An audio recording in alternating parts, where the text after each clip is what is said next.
Տարիքի հետ հասկանում ենք այն բառերի իմաստը, որոնք առաջին հայացքից թվում են ծեծված։ Բերն է բերան անցած գուցե նաև անիմաստ։ Տարիքի հետ հասկանում ենք, թե ինչու են մեզ երջանկության հետ առողջություն ու բարի բախտ ցանկանում։ Տարիքի հետ ենք հասկանում, որ առողջությունը պետք է խնայել, իսկ բախտը պետք է ձեռք բերել, փնտրել ու գտնել։ Հետո ենք հասկանում, թե ինչու են հրաժեշտից առաջ արցունքոտվում մեր աչքերը և ինչու ենք մենք դրանք թաքցնել փորձում։ Ինչու են ասում հաջորդ հանդիպմանը իրար ողջ տեսնենք, ավել լինենք,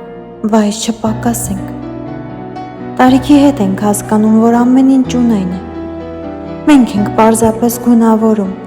լցնում ու հետո մեր գունավորված լցրածի հետ սկսում ենք կռվել, վիճել։ Հետո ենք հասկանում, որ պետք էր պարզապես ընդունել այնպես, ինչպես կա։ Տարիքի հետ ենք հասկանում ժամանակին չասված բառերի, ուշացած խոսքերի, հեռացած մարդկանց ու հայրենիքում ապրելու արժեքը։ Հետո ենք հասկանում շատ այլ բաներ, բայց ափսոս, որ դա լինում է հետո։